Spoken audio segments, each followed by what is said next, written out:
자, 오늘은 56장 하나님의 율법을 배움입니다. 이제 우리는 느헤미야서의 이제 마지막을 달리기 시작합니다. 달리면서 우리는 느헤미야가 어떤 분인지에 대해서 좀 더 잘 이해할 수 있게 되며 그의 장점 그리고 단점, 그가 할 수 있었던 수많은 일과 그가 할 수 없었던 그 일들의 문제점들에 대해서도 살짝 살펴보겠는데 아마 다음 주까지가 함께 연결될 거예요. 쉽게 말하자면 그 느헤미야 9장부터 13장을 보면은요, 한 가지 생각이 떠오릅니다. 결국 느헤미야도 정치가구나. 그가 정치가로서 하나님에게 은사를 받고 그 부분에 대해서 탁월했을지는 모르지만 또한 많은 부분에 있어서 문제를 일으킬 수밖에 없는 소질을 갖고 있는데 그것은 그가 정치가였기 때문에 갖고 있는 어쩔 수 없는 단점도 존재한다는 것을 우리는 이제부터 공부를 하기 시작할 거예요. 그런데 그냥 지나가는 길에 먼저 이야기한다면 여러분, 성경에서 자화자찬을 제일 많이 하는 분이 어느 분인지 아세요? 성경에서는 자화자찬하는 성도들이 없는데 특별하게 자화자찬을 끝없이 하는 분이 계셔요. 어느 분일까요? 예.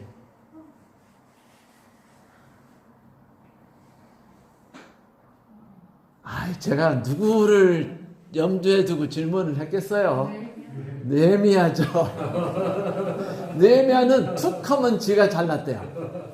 툭 하면 하나님 자기를 기억해달라 그러고 자기를 복달랍니다. 그게 정치가기 때문에 역시 할 수 있는 그겁니다. 오늘은 그가 정치가로서의 그 뚜렷한 성격이 이제 드러나는 모습들을 우리가 함께 바라보도록 하겠습니다.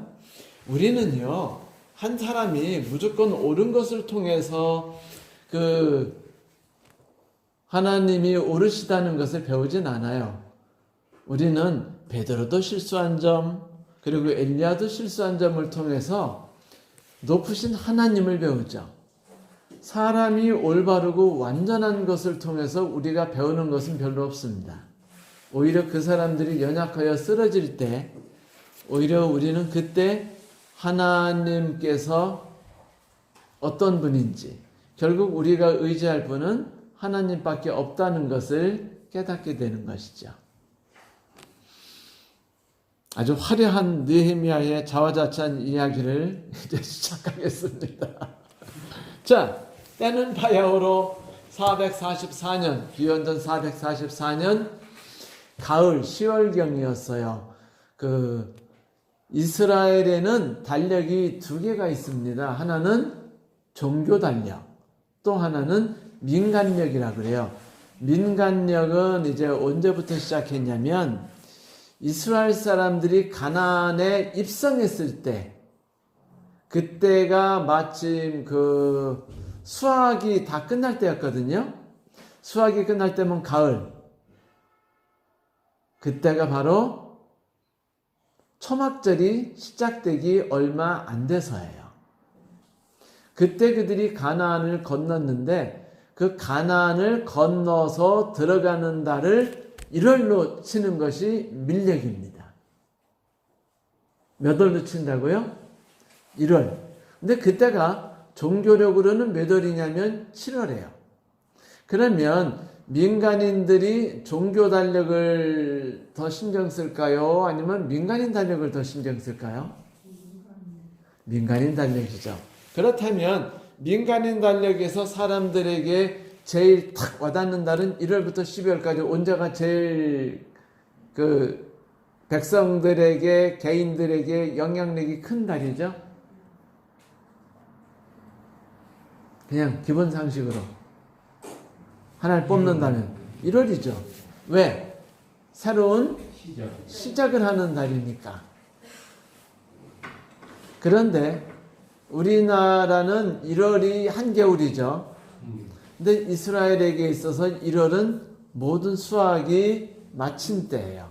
다시 말하면 밀농사 끝났고 보리농사 끝났고 올리브 농사 끝났고 포도농사 끝났고 1년 농사를 다 마치면 그때가 1월입니다.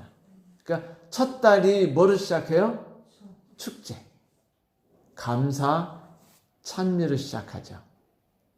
그래서 느헤미야 그 9장은요, 8장은 그거로부터 시작해요. 언제부터요? 7월 1일. 자, 제가 8장 1절을 읽어드릴게요. 이스라엘 자손이 그 본성에 거하였더니 7월에 이르러는 모든 백성이 일제히 수문 앞 광장에 모여 학사 에스라에게 여호와께서 이스라엘에게 명하신 모세의 율법책을 가지고 오기를 청하매 7월 1일에 제사장 에스라가 율법책을 가지고 남자 여자 물론 알아들만한 회중 앞에 이르러 수문 앞 광장에서 새벽부터 오전까지 남자 여자 무릇 알아들을 만한 자의 앞에서 읽으면 뭇 백성이 그 율법책에 귀를 기울였는데, 이제 느헤미야가 새로운 그 전환점을 맞게 돼요. 그래서 이제 성벽을 쌓았으니까 무슨 식을 해야죠? 정치인들이면 당연히 하는 거, 봉헌식. 네, 이제 성벽 봉헌식을 하기 얼마 전에 이제 정월 1일이 됐어요. 그러나 그 제사장들은 민력을 따질까요? 안 따질까요? 안 따지죠. 그럼 제사장에겐 몇 월? 7월. 그래서 여기에서는 7월 1일이라고 시작되고 있습니다. 자, 7월 1일. 민간으로 보면 1월 1일. 1월 1일은 온 백성들이 새해를 시작하니까 새로운 기분으로 시작해야 할까요? 말까요? 그래서 모든 국민들을 느헤미야가 모이게 한 겁니다. 다 어디로 모이게 했냐면 그 성전의 동쪽에 그 샘이 있어요. 아주 유명한 샘이죠. 그 샘에서 들어 올라오는 문을 수문이라고 불러요. 물숫자. 그래서 이제 워터게이트 사건. 워터게이트가 동쪽에 있는데, 그러니까 감람산으로 내려가는 길이죠. 그쪽이 이제 수문이 있는데, 거기가 성전 바로 남쪽에 커다란 광장같이 있는 곳이에요. 여기가 사람들이 모이기가 좋은데, 정월 1일에 모든 글을 알아들을 만한 사람이 다 모였다는 것은 자발성도 있겠지만 역시 느헤미야의 지도가 있는 것이죠. 뭘 하려고? 이제 느헤미야가 생각해 보니까 이제 모든 것들이 정돈되기 시작했어요. 곧 이어서 성벽이 다 끝나고 성문이 짜맞춰지면 그 다음 할 건 뭐냐면 리로케이션. 다시 말하면 백성들을 재배치할 일이 남았습니다. 사람들이 예루살렘에 와서 살고 싶을까요? 안 살고 싶을까요? 살고 싶죠. 왜요? 모든 것을 꼭 보호받으니까. 거기 농사질 데가 있나요? 거기 높은 지대죠. 성은요, 그냥 싸우고 뭐하고 이럴 때 써먹지 농사도 지을 수 없는 아주 황량한 산의 그 꼭대기예요. 그러니까 사람들이 여기에 별로 살고 싶어 하지 않겠죠. 그래서 나온 것이 재배치입니다. 예루살렘 성에 살 사람을 임의로 정하는 거예요. 우선 제사장들, 그리고 기본 레위인들, 그리고 각 지방에 있는 농사지하니까 다 농사짓고 양치고, 예루살렘에서 양칠 수 없잖아요. 그렇죠? 거기는 그냥 캐피탈 수도이지 아무것도 없습니다. 그러니까 장사는 할 수 있겠지만, 자, 그런 상황이니까 각 도의 수장들, 귀족들이 예루살렘에서 사는 곳으로 정하고, 그리고 또 몇 명씩 뽑아가지고 예루살렘에 옵니다. 그러면 예루살렘에서 사는 사람들은 삶이 쉬울까요? 힘들까요? 쉽지 않죠. 물론 장사하는 사람으로 큰 돈 번 사람이 예루살렘에 있어요. 그러나 기본적인 거, 농사라든지 양치기라든지 이런 걸 할 수 없는 지역 아닙니까? 그렇죠? 그러니 수도로서 역할을 함으로 먹고 살 수 있는 것이지 기본적인 먹고 삶을 할 수 없기 때문에 결국은 느헤미야가 그들을 재배치를 해요. 그 재배치가 이루어지자 비로소 예루살렘 성이 이제 뭐가 됐나요? 비로소 정리, 정돈이 끝나요. 정리, 정돈이 끝나면 이제 뭐를 시작해야 할까요? 그때쯤에서 시작해야 하는 거는 정신을 개조하고 그들의 마음을 하나로 묶고 그리고 법을 가르치고 그 안에서 그들이 뚜렷한 그 민족만의 열정을 가지고 묶을 수 있는 무언가를 만들고 이런 것들이 필요하겠죠. 느헤미야는 정치가니까 이런 것들의 중요성을 매우 잘 알고 있었는데 8장은 그거의 시작입니다. 1월 1일 백성을 다 모이게 해서 아침 6시부터 12시까지 6시간 동안 모든 사람을 불러서 성경을 강독을 해요. 이제 에스라가 이제 준비된 대로 율법서를 읽는데 율법서를 읽었을 때 에스라가 얼마나 설교를 잘하는 분인지 그냥 완전히 눈물바다를 만들었어요. 근데 눈물바다를 만든 거는 두 가지 원인이 있었습니다. 첫째는 이스라엘 백성이 이렇게 우리들이 예배를 드려본 때가 언제였을까? 그것이 너무 즐겁기도 하고 너무 한스럽기도 해서 그들이 울었고 또 하나는 율법서를 모세오경을 읽다 보니까 그들이 양심에 가책이 되는 거예요. 왜냐하면 하나님이 명하신 것들을 그들이 이루는 게 없어 보이는 겁니다. 다 그 뜻대로 지키지 않았어요. 그렇잖아요. 지금 뭐 종교도 국가도 모든 게 다 무너졌으니까 그래서 그들이 그것 때문에 자기들이 온전한 지도자 밑에서 올바른 것이 무엇인지 가치가 있는 것이 무엇인지를 배우지 못했으니까 문제가 심했겠죠. 그러니까 자행자지한 거예요. 자기들이 원하는 대로 살아가고 자기들의 욕구대로 살아가고 마음대로 살아가다 보니까 이 나라가 엉망이 됐죠. 조선을 만들고 나서 첫 번째 만들어 놓은 게 경국대전 아니에요? 그죠? 네. 법이 만들어져야 그 나라가 올바로 서는 겁니다. 느헤미야는 에스라를 초대해요. 그래서 에스라가 거기서 이제 강의를 하는데 이 사람들이 막 울어 제끼니까 분위기가 엉망이 된 거예요. 지금 새해 첫날이랬죠. 그리고 곧 무슨 날이 가까워요? 초막절이 다가와요. 초막절과 새해 첫날은 기뻐해야 되는 날입니까? 울어야 되는 날입니까?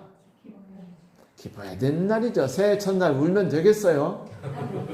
그래서 느헤미야 에스라가 당황해서 지금은 기뻐할 때지 울면 안 된다고 하고 이제 내보냅니다. 그들을 다 해치시키고 다음 날 느헤미야가 자 귀족들 유력한 자들은 다 모여라.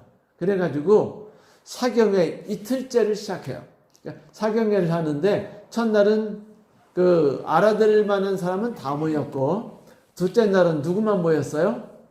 정책에 영향을 끼치는 사람들만 불러 모았습니다.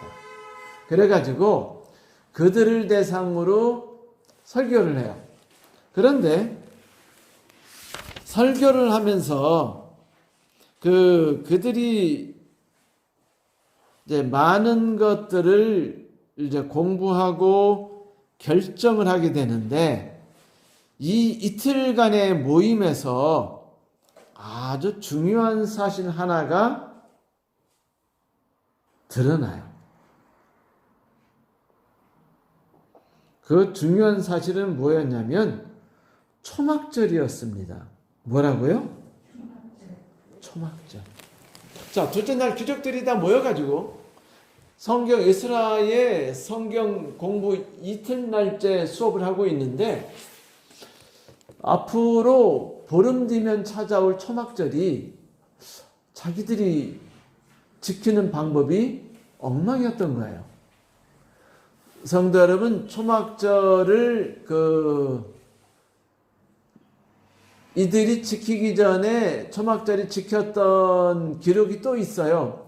에스라 3장에 나오는데 누구냐면은 스룹바벨 때 귀국해가지고 첫 번째 한 일이 초막절을 지낸 겁니다. 이스라엘 사람들에게 있어서 최고의 명절은요, 유월절과 초막절입니다.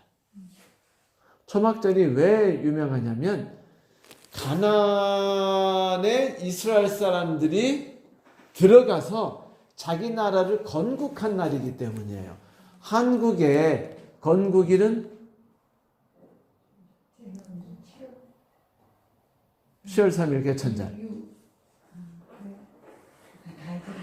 10월 3일 개천절이죠. 그러나 일본으로부터 해방된 8월 15일은 어때요? 그래서 우리나라 행사 중에 중요한 게 개천절 행사, 8.15 광복절 행사 엄청 크죠? 그러면 여러분, 유대인들에게 제일 큰 행사는 뭘까요? 가나안 입성. 그래서 7월 1일이 그들에게 있어서 그렇게 중요한 날이 됐던 겁니다. 그런데 이것이 종교적으로도 중요했는데 이 날이 무슨 날이에요? 나팔절이에요. 나팔절이란 곧 이어서 대속죄일이 온다는 것인데 아직은 유대인들은 여기에까지 깊은 관심을 갖고 있을 상황이 아니죠. 우선 몇 가지 중요한 절기부터 시작하는데 가장 먼저 시작한 절기가 초막절이었습니다. 그래서 이제 초막절 준비를 하려고 했더니 이전에 자기들이 지켰던 초막절이 아닌 거예요. 초막절은 그냥 모여가지고 서로 이렇게 축제를 벌이는, 우리말로 말하면 뭐죠? 추수감사절. 추수감사절 정도로 생각했는데 추수감사야가 아니라 광야 때 그들이 집이 있었어요, 없었어요? 없었죠. 그때의 경험을 생각해서 감람나무, 이젠 이파리 잘라도 돼요? 안 잘라야 돼요? 잘라도 돼요. 왜? 수확 끝났으니까. 그 다음에 돌감나무. 이건 어차피 감람나무 연료에 달리지도 않으니까. 그 다음에 화석류. 우리나라 말로 말하면 뭐 미류나무 뭐 얕은 거 있죠. 유도화 같은 것들. 그런 관목 형태의 나무들. 그리고 또 이름 모를 나무인데 성경에는 뭐 참나무로도 돼 있고 그런데 그 나라에 참나무가 어디 있습니까? 안 그래요? 그런 나무는 존재하지도 않죠. 그런 멋있는 나무는. 그래서 이런 관목 같은 나무들이나 이런 나무들, 종려나무, 가지 이런 것들을 쳐서가 초막을 만들었어요. 초막을 만들어서 15일부터 22일까지 그들이 초막 생활을 한 겁니다. 어디서 했을까요? 아니요. 집 있는 사람은 자기 집 지붕에서. 혹은 그 예루살렘 성 안에 그 예쁘게 돌로 깔려 있죠? 그런데 그냥 막 세운 거예요. 그냥 막 세워가지고 그냥 거기서 하고, 거기도 모자라면 어디로 가야 할까요? 뭐 주변에 가야겠지만 감람산은요 다 주인이 있어요. 밭주인들이. 물론 그럴 때 수확 끝났으니까 막 들어가서 텐트 쳐도 될 줄 모르죠. 이렇게 초막을 졌던 이유는 뭘까요?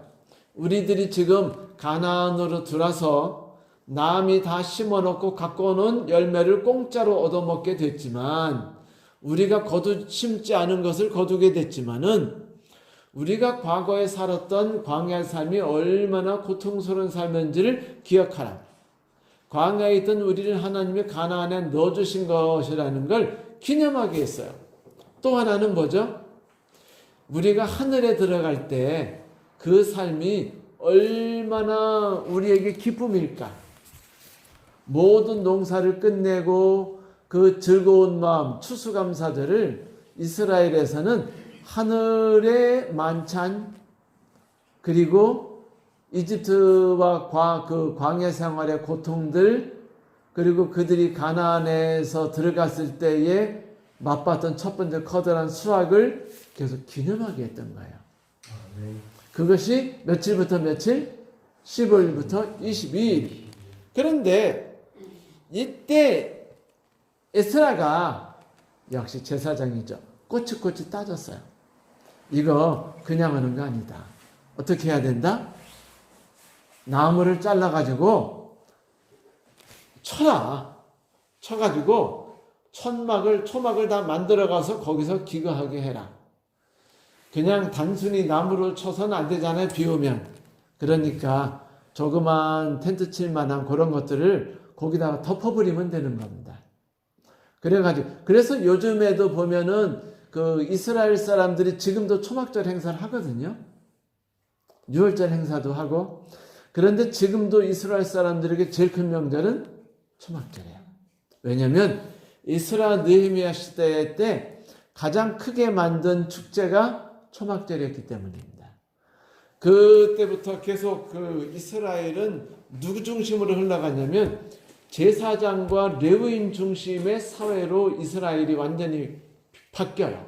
철저하게. 옛날에는 누구 사회였죠? 왕, 제사장, 선지자가 함께 움직였어요. 왕이 타락하면 선지자가 뛰어들고, 제사장이 타락하면 선지자가 뛰어들고, 혹은 왕이 치고, 이렇게 서로 간에 돌고 돌면서 보호하고 감시하는 제도가 있었는데, 이제 선지자가 있나요, 없나요? 없어요. 왕은 없지만 누구는 있죠? 정치가는 있어요. 그래서 결국은 이렇게 됐을 때 누구와 누구만 남았어요?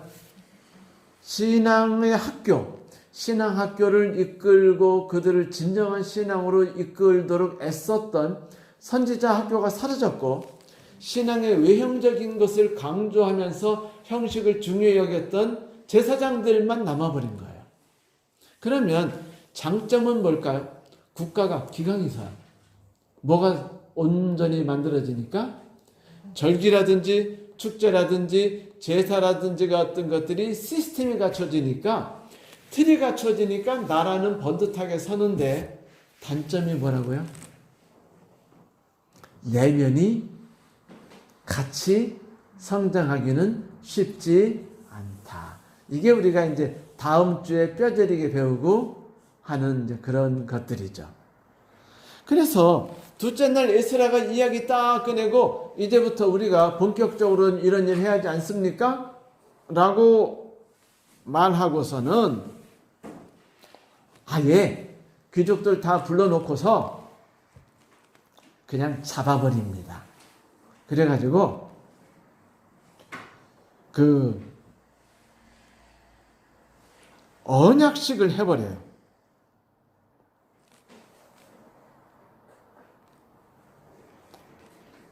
어떤 걸 한다고요?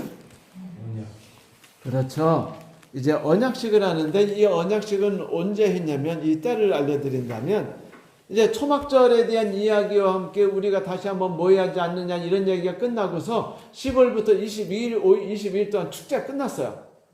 그런데 여러분, 이전에 첫날 1일날 이스라엘 사람들이 막 엉엉 울고 그랬잖아요. 죄를 회개하고. 그러면 그때 그들의 그 정서를 불길처럼 다시 살려가지고 회개의 불길을 일으킬 모임을 다시 한번 가져야 하지 않습니까? 네. 그것이 24일이었어요. 24일 날 특별한 모임을 또 가졌습니다. 그래서 이스라엘 사람들이 다시 모여서 이때 한 것이 뭐냐면 성경 공부도 하고, 에스라는 선지자입니까? 제사장입니까? 지도자입니까? 정치가입니까? 에스라는 제사장이에요. 제사장은 뭐를 강조한다고요? 형식과 체제. 그래서 예수님 당시도요, 그 제사장 무리들이 있었고, 사실 예수를 죽인 사람들이 누구죠? 제사장 무리입니다. 그 사내들인 회원, 사두개인, 제사장, 이 사람들이, 그러니까 그때부터 지금까지 이들이 세력을 쭉 유지해 왔던 거예요. 느헤미야 때부터. 완전히 나라를, 권력을 잡았는데, 이때부터 잡았는데, 권력을 잡기 위해서 이들이 시작된 게 뭐냐면, 이제 24일 날 만든 것이 언약식이었어요. 원래 언약이라는 것은 하나님이 인간에게 내리시는 언약으로 하나님이 반드시 내려오셔서 하셨거든요. 그런데 이때 언약은 하나님은 존재하지 않았고 그냥 레위인이 주체가 돼가지고 그 느헤미야와 함께 언약식을 만들어 버린 거예요. 뭐 지도자들이 분위기 딱 보세요. 지금 이때 그 말 안 따랐다간 다 맞아 죽을 분위기 아닙니까? 실제로 그래요. 그래가지고 그들이요 언약식을 만들어요. 그래서 다 자기 도장 다 찍게 만듭니다. 느헤미야가. 제사장들 도장 다 찍고 언약식이 도장 찍는 게 어디 있어요? 없어요. 원래 하나님과 언약에는. 그런데 이 언약은 특별하게 어떤 거였냐면 첫째 이방인들을 와의 결혼과 이방인들이 이 성에 두르지 못하도록 철저히 막는다. 왜? 느헤미야가 볼 때는 이것이 필요했는데 지금 이 예루살렘의 정치를 좌지우지하는 사람들이 어디 사람들이죠? 사마리아 사람들이죠. 그렇죠. 그리고 저 밑에 그 아라비아 사람들이죠. 그러니까 이런 사람들이 정치가 내부 사람들과 연결이 되고 통혼이 되고 하니까 느헤미야에게 중요한 건 이 사람들의 세력을 없애려면 통혼을 막아야 되는 것이 느헤미야에게는 입장이에요. 그러면은 제사장인 에스라에게는 어떨까요? 율법대로 모든 것을 준행하려면은 무조건 이 사람들을 잘라야 되는데 모세가 뭐라고 말했어요? 모세는 레위인입니까? 아니면 다른 데 사람입니까? 레위인이에요. 그러니까 레위인이 그 영웅이었던 레위인이 그들에게 뭐라고 말했냐면 암몬과 모압 족속은 절대로 드리지 말라라고 말하니까 여기서 그 이야기를 제일 먼저 꺼내가지고 앞으로는 암몬과 모압 사람과는 결혼만 안 할 뿐 아니라 다 자르고 그들이 성에 못 들어오도록 한다라고 말했을 때 느헤미야는 정치적으로 유익이었고 제사장인 그들은 제사장이 이것에 주축이 돼서 권력을 가질 수 있고 하나는 또 하나는 그러므로 인해서 모세 시대 오경대로 순수한 율법 시대로 끌어갈 수 있었다는 장점이 있었어요. 그래서 이방이 못 들어오는 걸 첫 번째로 막습니다. 두 번째가 뭘까요? 눈에 보이고 굵직굵직한 걸 만들어야죠. 그것이 안식일입니다. 그래서 안식일 날 영업하지 못하며 그 외부인들의 장사꾼들 다 그러니까 다 사마리아 사람들, 아라비아 사람들이죠. 이런 사람들이 들어와서 장사하지 못하도록 막겠다고 말하고 안식일 준수를 도장을 찍어요. 여러분 도장 찍고 서약받아 만든 신앙이 오래 갈까요? 오래 못 가요. 이 에스라와 느헤미야가 지금 추진하고 있는 건 뭐였냐면요. 외형적인 압박을 통한 신앙의 체제였습니다. 근데 이것이 나쁜 것만은 아니에요. 왜냐하면 워낙 틀이 없는 엉망진창이었기 때문에 에스라와 느헤미야에게는 뭐가 필요했어요? 기본적인 틀이 필요했어요. 모세도 처음에 딱 들어왔을 때는 법대로 안식일을 어긴 사람 죽이고 막 그랬잖아요. 그랬죠? 기억나시죠? 그랬듯이 그런 일들을 다시 통해서 체제를 잡기를 원했던 겁니다. 여러분 지도자들에게는요 제일 관심이 뭐냐면 체제입니다. 조직이에요. 틀이에요. 그게 없으면은 지도자들은 견디기 힘들어요. 왜냐하면 그거는 국가가 없는 것과 똑같기 때문이죠. 그래서 그들이 만든 다음에 세 번째 만든 게 뭘까요? 성전세입니다. 뭐라고요? 성전세. 자, 레위인들은 농사 짓는 분들이 아니에요. 근데 레위인들은 찬양대가 있죠. 시를 쓰죠. 성소봉사하죠. 이런 것들이 돈 버는 직장입니까? 돈 안 버는 직장인가요? 그냥 쉽게 말하면 여러분 신태근 목사는 목사직 빼고 나면은 따로 버는 돈이 있나요? 농사 짓거나? 서장로님은? 아니죠. 김정인 집사님? 아니죠. 다 따로 어떻게 해요? 일해서 돈을 벌어오잖아요. 반면에 레위인은요. 그러므로 레위인을 위해서 돈 걷는 제도가 법령으로 만들어지지 않으면 어떻게 될까요? 레위인이 살 수 없어 다 도망가요. 그러므로 레위인들은 이 국가를 위해서, 하나님을 위해서, 그렇죠? 이 성소제도 유지를 위해서 뭘 할 필요가 있어요? 세력을 가질 필요가 있어요. 그래서 그들이 귀족들을 부른 게 그겁니다. 24일 날 불러가지고 언약식 해서 도장 딱 찍은 게 이제부터 성전세 내라. 무조건 다. 모든 민족들은 성전세 내라. 그래서 성전세를 내게 만듭니다. 이렇게 딱 해놓고 이것이 바로 언약식이에요. 여러분, 원래 언약식이라면은 하나님과 인간과의 관계로서 하나님이 우리에 대한 무한한 희생, 십자가의 달리심, 그리고 우리가 우리가 의지함이 언약의 중심 사상이죠. 그러나 느헤미야와 에스라가 만든 언약은 그것과 상관없는 언약이었어요. 다시 말하면 우리의 행위를 통해서 하나님께 나아가고자 하는 그런 것을 결의하는 언약식이었습니다.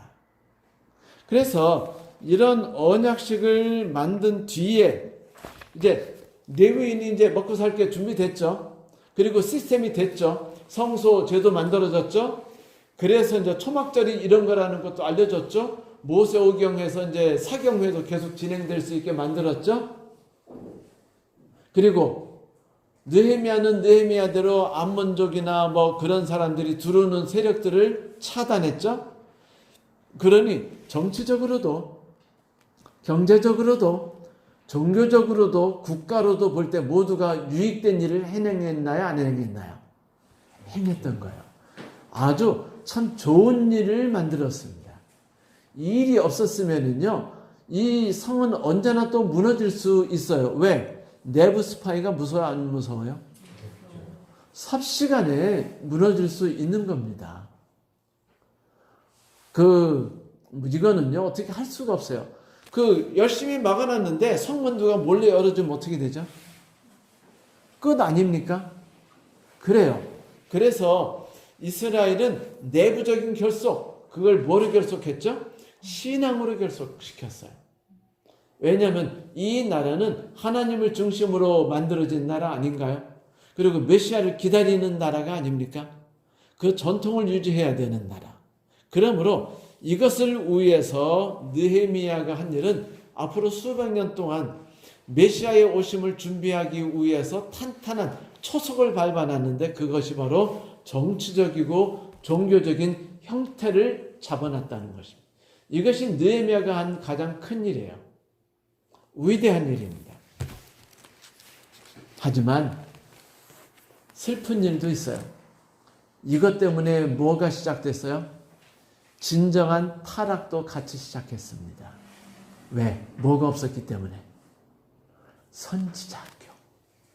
그러니까 느헤미야는 정치가였고 에스라는 제사장이었기 때문에 이들에게 있어서 껄끄러운 존재는 누굴까요? 선지자예요. 그래서 에스라서 느헤미야에 나오지 않는 존재가 있는데 선지자입니다. 그건 어쩔 수 없어요. 사람들은 누구든지 예외 없이 그런 습관이 있어요. 목사들도 목사들이 성공하길 바라죠. 그렇죠? 그리고 서중한 앞에는 서중한 앞에가 잘 되길 바라고. 이건 나쁜 욕심이 아닙니다.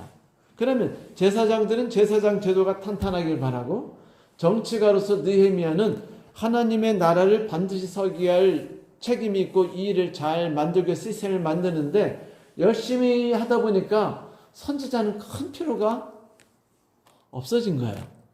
그래서 슬프게도 선지자가 에스라와 느헤미야 시대 이후에 선지자가 사라졌습니다. 누구는 있었는데 제사장은 있었어요. 누구는 있었는데 리더는 있었어요. 근데 선지자는 없어졌습니다.